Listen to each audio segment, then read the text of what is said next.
갈라디아 교회는 사도 바울이 1차 전도 여행 중에 개척한 교회입니다. 사도 바울은 그 전도 여행에서 돌아오는 길에서도 이 갈라디아 교회를 다시 방문했어요. 또 2차, 3차 전도 여행 때에도 다시 이 갈라디아 교회를 방문했을 정도로 사도 바울은 갈라디아 교회에 큰 애착을 가지고 있었습니다. 이 갈라디아 교회는 사도 바울에게 있어서 그렇게 유쾌하기만 한 곳은 아니었어요. 왜냐하면 교회를 세워가는 과정이 그렇게 순조롭지만은 않았기 때문인 것이에요.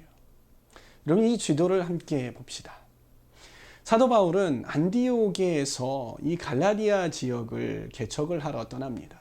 그런데 이 안디옥과 갈라디아 지역 사이에는 험한 산이 있었습니다. 겨울에는 눈이 많이 오는 곳이기도 했고요. 그 산에는 도적들이 많았다고 해요. 사도 바울과 바나바가 이 산을 넘나들 때에는 훌륭한 등산 도구들이 없었을 것이에요. 누더기 같은 옷을 입고 나무 지팡이 하나 정도 들고 그 추운 날씨 속에서도 목숨을 걸고 산을 넘어야 했던 것이죠. 게다가 언제 도적을 만날지 모르는 위협이 도사리고 있었기 때문에 그 모든 것들을 뚫고 나아가야 했다는 것입니다. 그러나 사도 바울은 주저하지 않고 이 갈라디아 교회를 세우기 위해서 안디옥에서 갈라디아로 건너갔던 것입니다. 그곳에서 복음을 전하다가 사람들에게 돌에 맞아서 죽을 뻔하기도 했어요. 아니, 실제로 거의 죽다가 살아났습니다. 그렇게 해서 생겨난 교회가 바로 이 갈라디아 교회인 것이죠. 사도 바울에게 있어서 이 갈라디아 교회가 얼마나 소중했겠습니까? 자신의 생명과 맞바꾸다시피 해서 세운 교회인 것이잖아요. 한편 사도 바울이 복음을 전하러 다닐 때 늘 그를 따라다니며 방해했던 존재들이 있었습니다. 누구였을까요? 바로 유대교 사람들입니다. 그 유대교 사람들이 이 갈라디아 교회에도 찾아왔습니다. 그리고 이 갈라디아 교회를 공격하기 시작하는 것이에요. 그들은 아마 이렇게 이야기했을 것입니다. 너희들이 하나님을 믿는다고 하고 또 예수님을 믿는다고 하는데 왜 너희들은 율법을 지키지 않는 거냐? 야, 다른 건 다 그렇다 치자. 그런데 너희는 왜 도대체 할례를 받지 않는 거냐? 할례를 받지 않으면 하나님의 백성이라고 할 수 없어. 우리 조상들은 모두 할례를 받았고 또 우리들도 할례는 꼭 한다. 모세는 말이지 그의 아들이 할례를 받지 않아서 죽을 뻔했잖아. 너희들이 정말 하나님 믿는 사람이라면, 너네들이 정말 예수님 믿는 사람이라면 율법을 지켜야 되는 거야. 그리고 할례를 받아야지. 아니, 이거는 이방인이라고 해서 열애될 수 없는 거야. 구원이 그렇게 쉬운 것만은 아니다. 이렇게 이야기를 했을 것입니다. 이렇게 유대교 사람들은 율법적인 프레임을 들어가면서 갈라디아 교회 교인들을 공격하기 시작을 한 겁니다. 그리고 자신들의 주장을 더 강하게 하기 위해서 유대교 사람들은 또 바울도 공격하기 시작했을 거예요. 야, 사도가 뭐냐? 사도는 예수님과 함께 다닌 제자들이잖아. 근데 바울이 사도가 될 수 있냐? 될 수 없지. 절대 될 수 없지. 예수님과 함께 하지도 않았고 예수님께 직접 배운 것도 아니잖아. 바울은 사도가 아니야. 바울은 사도가 될 자격이 없는 거야. 게다가 바울이 어떤 사람이냐? 예수님의 제자들을 핍박하고 잡아 죽이던 사람이잖아. 너네들 그거 잊지 않았지. 그런데 이제 와서 바울이 사도라고? 그 사람 자격이 없어. 너희들은 바울한테 잘못 배운 거야. 이렇게 이야기했을 것입니다. 어떤 사람들은 유대교에 심취하기 시작했고요. 실제로 유대교에 넘어갔던 사람도 있었습니다. 사도 바울은 생명과 맞바꾸어서 세운 이 갈라디아 교회가 잘못된 가르침에 넘어가고 있다는 소식을 접하게 됩니다. 그래서 이 갈라디아 교회에 편지를 썼습니다. 그것이 바로 우리가 읽고 있는 이 갈라디아서인 것입니다. 여러분, 갈라디아 교인들이 왜 이렇게 흔들렸을까요? 이들의 신앙이 왜 이렇게 흔들렸을까요? 한번 생각을 해보십시오. 누군가 이러한 이야기를 했다고 합니다. 세상에서 가장 먼 거리는 사람의 머리와 가슴까지의 30cm밖에 안 되는 거리입니다. 머리에서 가슴으로 이동하는데 평생이 걸리는 사람도 있습니다. 누군가에게 듣고 배워서 머리로는 알고 있지만 그것이 내 가슴으로 내려와 그것을 삶으로 살아내는 것이 그렇게 쉽지만은 않다는 이야기 아니겠습니까? 갈라디아 교회의 교인들도 마찬가지였습니다. 사도 바울에게 듣고 배워서 알고 있는 복음이, 그리고 예수 그리스도를 믿는 그 믿음이 머리에는 있었지만 가슴으로 내려오지 않았던 것입니다. 그러니까 유대교 사람들이 종교적인 프레임을 가지고 그들을 공격하니까 마구 흔들렸던 것이죠. 여러분, 우리네의 삶으로 함께 돌아가 봅시다. 우리의 삶은 어떻습니까, 여러분? 어떤 철학적인 이념으로나 사회적인 연구로 우리가 살고 있는 이 시대를 굳이 정의하지 않아도 이 시대가 신앙을 지키기가 정말 어려운 때라는 것을 우리는 쉽게 알 수 있습니다. 여러분, 게다가 이 코로나 시즌은요, 그리스도인들로 하여금 신앙을 지키기 정말 어렵게 하는 그런 때인 것 같습니다. 여러분, 이 말이 우리에게 시사해 주고 있는 바가 무엇입니까?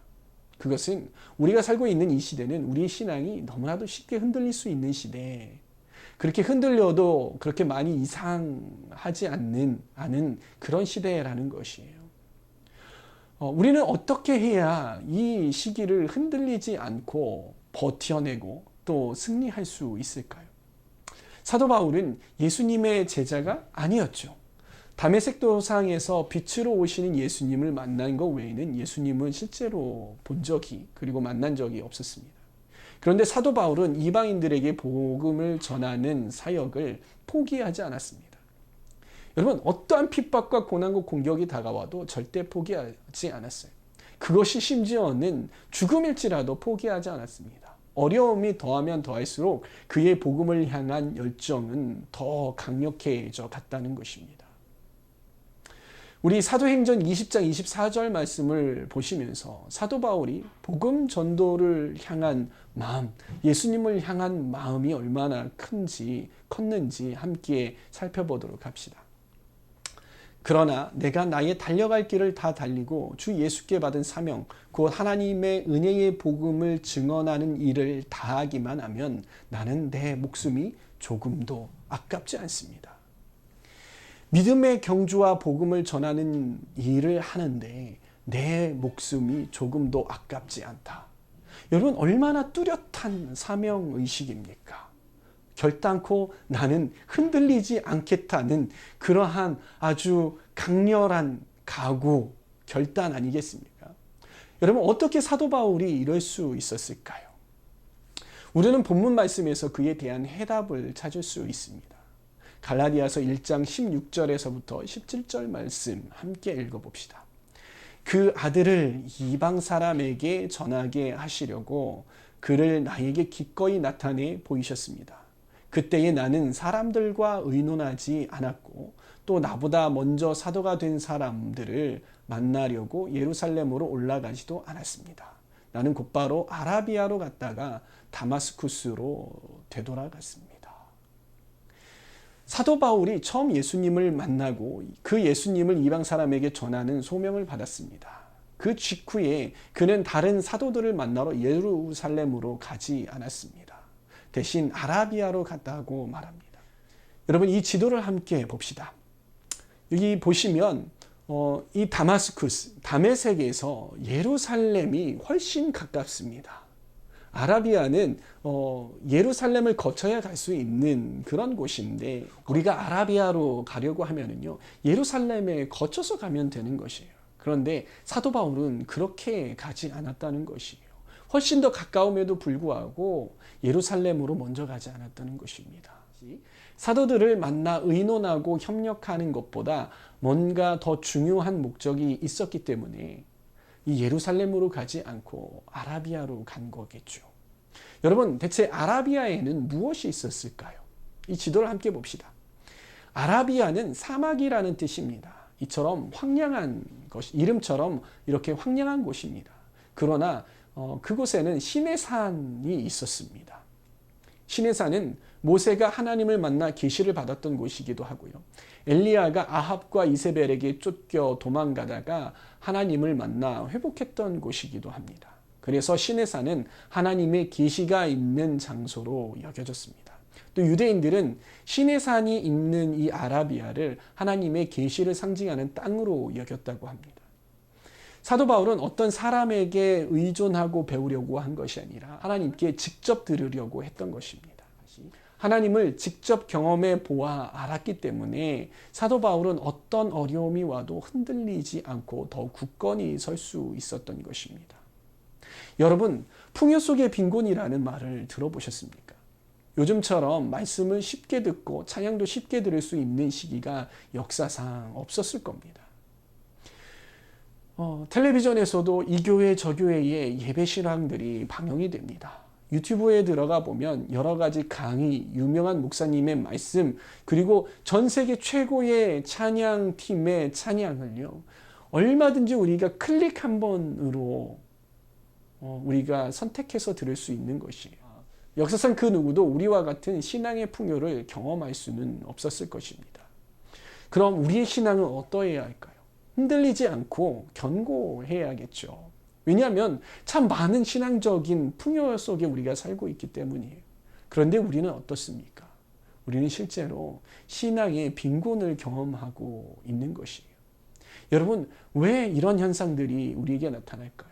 그것은 바로 보고 듣는 데 그치기 때문인 것입니다. 매체를 통해서 말씀과 찬양을 보고 듣는 데 그치기 때문이에요. 귀로 눈으로 들어서 내 머릿속에 있는 말씀과 찬양과 그러한 기도들이 우리의 신앙들을 보장해 주지 않는 것입니다. 그것들이 우리의 가슴으로 내려와야 하는 것이에요. 우리의 마음으로 내려와야 하는 것이고 우리의 중심으로 내려와야 하는 것입니다. 그때에 우리는 흔들리지 않을 수 있는 것이에요. 이런 말씀과 찬양과 기도들이 어떻게 하면 우리의 머리에서 가슴으로 내려오게 할 수 있을까요? 그것은 우리가 직접 하나님과 대면해야 하는 것입니다. 우리가 주일날 그리고 수요일 또 금요일 목사님을 통해 은혜되는 말씀을 들었습니다. 그럼 우리는 그 자리에서 머무르는 것이 아니라 그 말씀을 가지고 기도의 자리로 나아가야 하는 것이에요. 하나님, 이 말씀대로 되게 하여 주시옵소서. 이 말씀이 나의 삶이 되게 하여 주시옵소서. 이 말씀을 삶으로 살아내게 하여 주시옵소서라고 기도해야 하는 것이에요. 그리고 그 말씀을 적어놓고 일주일 내내 그 기억하고 그 말씀을 붙들고 살아내야 하는 것이죠. 여러분, 예배를 드릴 때도 마찬가지입니다. 눈으로 보고 귀로만 듣는 것이 아니라 입을 열어서 찬양을 부르고요. 그 찬양에 나의 온 마음을 담아서 불러내야 하는, 여러분들은 어떻게 예배를 드리고 있습니까? 정말 입술을 열어서 교회에서 찬양하듯 찬양하고 계십니까? 손을 들고 주님 앞에 여러분들의 찬양의 고백들을 표현하고 계십니까? 만약 그렇지 않다면, 교회에서의 모습과 나의 지금의 모습이 다르다면 우리들은 우리의 신앙을 다시 한번 되돌아봐야 하는 것이, 나의 예배들이 그리고 나의 찬양들이 그 정말이었는지 진짜였는지 되돌아보아야 하는 것입니다. 그 찬양의 고백이 내 입술의 고백에서 머무르는 것이 아니라요, 나의 온 삶으로 살아내는 그런 찬양이 되어야 하는 것이죠. 청년 여러분, 우리는 일주일에 한 번 드리는 예배 시간에 만족해서는 안 됩니다. 그것을 보고 바로 썬데이 크리스찬이라고 하는 것이에요. 하나님과 만나는 시간을 확보하기 위해서 나의 시간을 떼놓아야 하는 것이죠. 그리고 그 시간에 말씀을 가지고 큐티하며 하나님을 만나야 하는 것이고요. 또 예배 인도자들은 어떻습니까? 예배 인도자들은 자신의 목소리나 악기를 가지고 하나님께 깊이 나아가야 하는 것이에요. 또 그 시간에 기도하며 하나님을 깊이 만나야 하는 것입니다.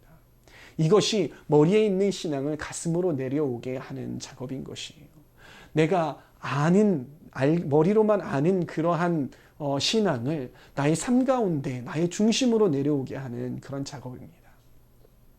저희 스승님이 저에게 강조하며 가르쳐 주신 한 가지가 있습니다. 그것은 무엇이냐면 하루에 1시간은 하나님께 떼놓고 드리라는 것입니다. 여러분, 이것은 사역을 준비하기 위한 시간이 아니에요. 말씀을 전하는 것을 설교를 준비하기 위해서 말씀을 보는 것이 아니라, 찬양 인도를 하기 위해서 찬양 연습하는 시간이 아니라 하나님과 인격적으로 교제하는 시간을 의미합니다. 여러분, 저는 그래서 되도록이면 그 시간을 지키려고 노력을 했습니다. 기타와 성경책을 들고 사람들이 나를 찾지 않는 은밀한 곳으로 가서 하나님과 교제하려고 몸부림쳤어요. 그런데 그것들이 잘 되었을까요? 아니에요. 늘 성공한 것만은 아니었어요. 때로는요, 실패하고요. 또 어떤 때는 삶이 바쁘다는 핑계로 그런 시간을 갖지 못했고, 또 사람과의 만남 때문에 그런 시간들을 뒷전으로 했던 때도 있었습니다. 이렇게 성공과 실패를 반복하면서 제가 깨달은 바가 한 가지 있습니다. 그것은 무엇이냐면, 그런 하나님과 독대하는 시간이 계속되면 계속될수록 제 삶이 흔들리지 않더라는 것이에요. 더 견고하게 되더라는 것입니다. 그러나 그 시간을 갖지 못하면 제 삶이 흔들리기 시작하고요. 그렇게 시간을 갖지 못하는 시간들이 길어지게 되면은요, 제 삶이 마구 흔들렸다라는 것이에요. 사랑하는 청년 여러분, 여러분들에게 이러한 시간이 있으십니까? 저는 우리 청년들도 이러한 시간들을 만들어 보시기를 권면드립니다. 하나님과 독대해서 만나는 시간, 그 시간이 여러분들을 흔들리지 않는 신앙인으로 만들어 줄 것입니다.